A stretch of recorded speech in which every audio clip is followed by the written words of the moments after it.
Now, the National Reading Panel found that systematic phonics is the best way to teach reading. But many of your critics, including several members of the National Reading Panel, say that month-by-month phonics does not teach systematic phonics. Why was this curriculum chosen then? At the time that the Children First initiative came, there was a need to put something in place that would meet the needs of the kids immediately.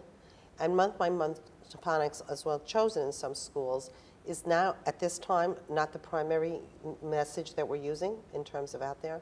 And we have developed what we call an intervention toolkit, much of which has been supervised by people who served on that national panel. So now you have a more extensive use of programs. Isn't that a tacit concession that perhaps your critics were right? If the only thing they had to criticize was that one small piece, then I would say that we've come a long way in being able to say that maybe that's not the thing that we're doing the most of now, but everything else we're doing is showing in our test scores, in the amount of teacher applications that we have, in the fact that these kids are getting ready for the real world, and that students in District 2 and in District 5, which are polar opposites, are both achieving at a certain rate, and I think that's where we want to be. Now, what about the claim that balanced literacy as a whole lacks a structure or lacks I a structure? disagree tremendously on that one. We have state standards. The state standards very clearly tell us what students should be able to do in any given grade. They tell us what the fourth grader should be able to, at the very minimum, write 4 paragraphs. Paragraphs should have few spelling errors. I mean, we know what kids need to be able to do in every grade. We now know that the kind of teaching tools we put in place with the assessments, with the units of studies that we have, with the class libraries, are moving children in that direction. Okay. Let's talk about everyday math. Some of the critics of that say that there's not sufficient direct instruction and that ultimately the kids are not taught the basic fundamentals of mathematics. Well, I find that hard to believe because I'm a big believer in computation skills. I'm a basic believer in terms of skills that you need at your fingertips. But when was the last time that any of your audience did long division? Okay, we don't do it anymore. We have calculators, we have different ways of doing it. And yet, when was the last time that anyone did estimation? Within our frame of reference, we estimate almost every second. I'm estimating. So is that what you're introducing, as some critics say, if it's the fact, calculators as early as kindergarten? It's the way of the future.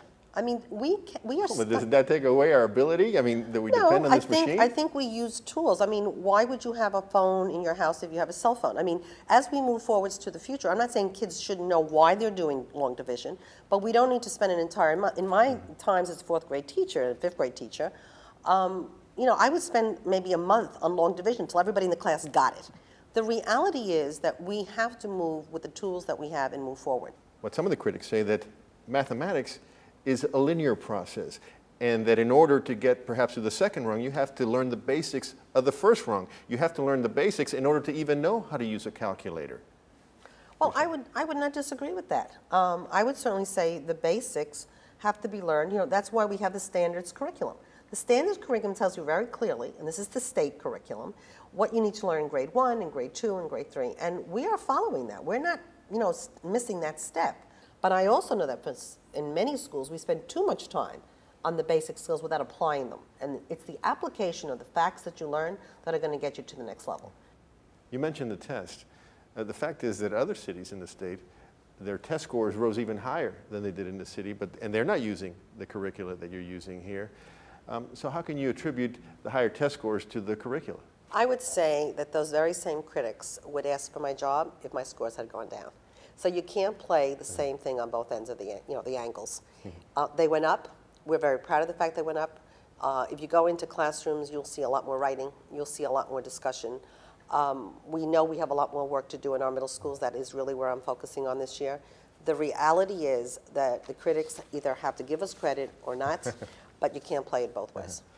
One of the criticisms that you hear from the head of the teachers' unions and some teachers is that they, in fact, are being micromanaged. There has to be a rug, that they have to do 10 minutes of this and 10 minutes of that, and that they will be punished if they don't do that. I think to a large degree when you start a new initiative, there's an overzealousness in certain places. I will tell you right now, I don't think you need to have a rug in a classroom to have good teaching. I walked as a principal into a school that was by itself successful on the surface. What I found is that I had 30 some odd classroom teachers all doing their own thing. Then every teacher had to reteach what they did because they didn't assume the teacher before them had put certain things in practice. And the one thing I learned more on the job than actually in any school is that consistency is one of the most important things for success. And unless you have common vocabulary, common practices, predictability, young children in particular, but it's true for our middle school kids as well, need predictability in their lives. So how do you make sure that that consistency that you want doesn't turn into a micromanaging that demoralizes the teachers? Well, I think it goes, learning, on the job kind of thing we've been doing as part of professional development. When I meet with local instructional superintendents and principals, I talk a lot about letting the teachers, find their way. Teaching is an organic profession. You have to kind of work your way through it. And I think I don't think you will hear the same complaints now that you may have heard, in the very beginning. The critics say that perhaps one of the reasons that you're not hearing about the demoralization of some of the teachers in the classrooms is because an atmosphere of fear has developed here in the Department of Education where teachers are afraid to speak out. How do you respond? I just went to an open forum of 500 teachers, did my little thing, and then did an hour and a half of questions from the audience. For the people who do not want to open question, and there were no administrators in the room, and I don't know what schools they were in, so it was totally a free discussion. I always give them my email, say email me when there's a problem. I do PTA meetings, I'll do CEC meetings. If people have something to say, they'll say it. You were scheduled to appear with us in a panel discussion along with your critics in the studio.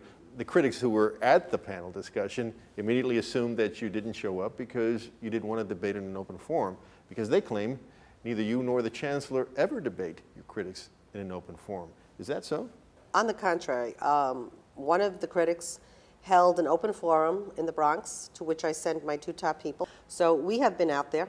Certainly the major critic in mathematics has had many opportunities, both in terms of our head of math, which is Linda Curtis Bay, to debate the points. I think where I get a little upset about the critics is that they're not giving us the credit for the good things that we're doing, the things that we're part. So to harp on 1 or 2 things that they don't like, my thing, like I would say, to get over it, move on, go on to the next level. And that's really where I think we should be right now.